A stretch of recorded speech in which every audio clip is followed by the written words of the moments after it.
দুপুরে 100 শয্যা বিশিষ্ট রাত্রি নিবাসের আনুষ্ঠানিক উদ্বোধন করা হলো। এদিন দুপুরে মালদা মেডিকেল কলেজ ও হাসপাতাল চত্বরে ফিতে কেটে রাত্রি নিবাসের আনুষ্ঠানিক উদ্বোধন করা হয়। উপস্থিত ছিলেন মালদা মেডিকেল কলেজ ও হাসপাতাল রোগী কল্যাণ কমিটির সদস্য তথা ইংরেজবাজার পৌরসভার চেয়ারম্যান কৃষ্ণেন্দু নারায়ণ চৌধুরী, মালদা মেডিকেল কলেজের principal doctor Parthapratim Mukherjee, MSVP doctor Prosenjit বর সহ অন্যান্য চিকিৎসক ও আধিকারিকরা। মুখ্যমন্ত্রীর অনুপ্রেরণায় রোগীর পরিজনদের সুবিধার্থে সরকারি উদ্যোগে উদ্বোধন করা হয় রাত্রির নিবাস দেখাশোনার দায়িত্ব দেওয়া হয় এসএইচজি গ্রুপকে। মুখ্যমন্ত্রীর অন্যতম উন্নয়ন প্রকল্পের মধ্যে রয়েছে মা ক্যান্টিন। রোগী ও পরিজনদের পাশাপাশি দুস্থ মানুষের জন্য মালদা মেডিকেল কলেজ ও হাসপাতাল চত্বরে খোলা হয়েছিল মা ক্যান্টিন।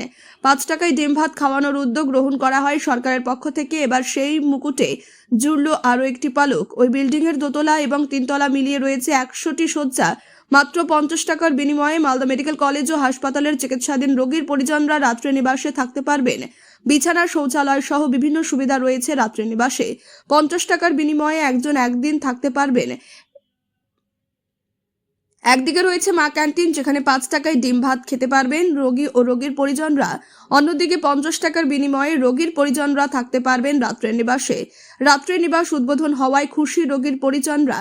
যে কোনো রোগীর পরিজনরা সর্বাধিক থাকতে পারবেন 5 দিন বলে জানিয়েছেন মালদা মেডিকেল কলেজ ও হাসপাতাল রোগী কল্যাণ কমিটির সদস্য তথা ইংরেজবাজার পৌরসভার চেয়ারম্যান কৃষ্ণেন্দু নারায়ণ চৌধুরী ও মালদা মেডিকেল কলেজের প্রিন্সিপাল পার্থপ্রতিম মুখার্জি।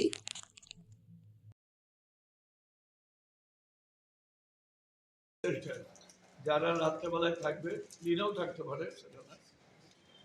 এখানে 50 টাকা করে দেওয়া হবে। এক ব্যক্তি 5 দিনের বেশি থাকবে, যদি থাকতে হয় তাকে অ্যাপ্লিকেশন। এটা একটা এনজিওকে দেওয়া হলো, এসএইচজি কে দেওয়া হলো, সেলফ হেল্প গ্রুপের মেয়েরা এটা চালাবে। আর একজন টেকনিশিয়ান নিয়োগ করা হলো যে এগুলো কাজগুলো সব দেখবে।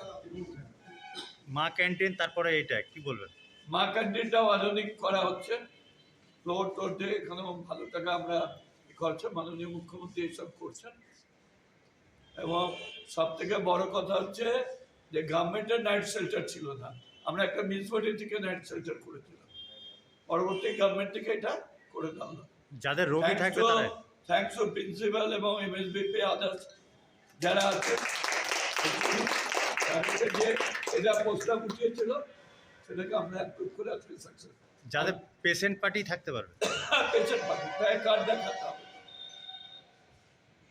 ওর নাম কি আধার কার্ড, এসব দেখাতে হবে। ইউনিভার্সিটি আমরা চালু করতে পারলাম আজ থেকে। মূলত এখানে আমাদের ইংরেজবাজার মিউনিসিপ্যালিটির যে মাননীয় চেয়ারম্যান স্যার ওনার সহযোগিতায় এবং যে জেলা ডিস্ট্রিক্ট ম্যাজিস্ট্রেট অফিস জেলা আধিকারিকরা সহযোগিতা করেছেন এবং আমরা এখানে করতে পেরেছি। এমএসপি আমি সবাই মিলে আমরা এটা চাইছি যে রুগীদের যারা পরিজন আসছেন তাদের জন্য এখানে অন্তত পায় এবং তারা যেন সঠিকভাবে এটা সদ্ব্যবহার করেন। এটা আমরা দীর্ঘদিন ইচ্ছে ছিল, কিন্তু কিছু টেকনিক্যাল কারণে আমরা খুলতে পারিনি, আমাদের কিছু অসুবিধা ছিল, সেটা আজকে সফল হয়েছে। সেজন্য আমরা আজকে খুলতে পারলাম এবং এটা আমরা জনগণকে নিবেদন করতে পারছি এবং তাদের অনুরোধ করব তারা যেন নিজের মনে করে বিষয়টিকে সঠিকভাবে ব্যবহার করেন, সঠিকভাবে ইউটিলিটিটা ইউজ করা হয় এবং এটা থাকে। আপনি কি ছেলের পড়াশোনা নিয়ে প্রতিদিন চিন্তায় থাকেন? অঙ্ক আর ভৌতবিজ্ঞানের ভয় কি আপনার ছেলের আত্মবিশ্বাস কেড়ে নিচ্ছে? পরীক্ষার ফলাফল নিয়ে কি ভবিষ্যৎ অনিশ্চিত মনে হচ্ছে? এখন আর চিন্তার কোনো কারণ নেই, কারণ ছেলের উজ্জ্বল ভবিষ্যৎ গড়ার বিশ্বস্ত ঠিকানা এখন রায়গঞ্জেই। রায়গঞ্জের প্রাক্তন প্রধান শিক্ষক নীরেন দাস দীর্ঘদিনের অভিজ্ঞতা, গভীর বিষয় জ্ঞান ও ছাত্রবান্ধব পড়ানোর মাধ্যমে ইতিমধ্যেই বহু ছাত্রকে সফলতার পথে এগিয়ে নিয়ে গেছেন। অঙ্ক আর ভৌতবিজ্ঞান আর ভয়ের বিষয় নয়, সহজ ভাষায় ধাপে ধাপে পড়ানো, দুর্বল ছাত্রদের জন্য বিশেষ যত্ন, বোর্ড পরীক্ষা ও ভবিষ্যৎ প্রস্তুতির সঠিক দিশা। আজ যে ছাত্র পিছিয়ে, কাল সেই হতে পারে সেরা, শুধু প্রয়োজন একজন যোগ্য গাইডের। ঠিকানা রায়গঞ্জে সেরিকালচার অফিসের ঠিক উল্টো দিকে। আজই সিদ্ধান্ত নিন, আপনার ছেলের স্বপ্ন আর আত্মবিশ্বাস আর তার ভবিষ্যৎ গড়ে তুলতে ভরসা রাখুন অভিজ্ঞ শিক্ষক নীরেন দাসের ওপর। আজই যোগাযোগ করুন, কারণ সঠিক শিক্ষক মানেই সঠিক ভবিষ্যৎ।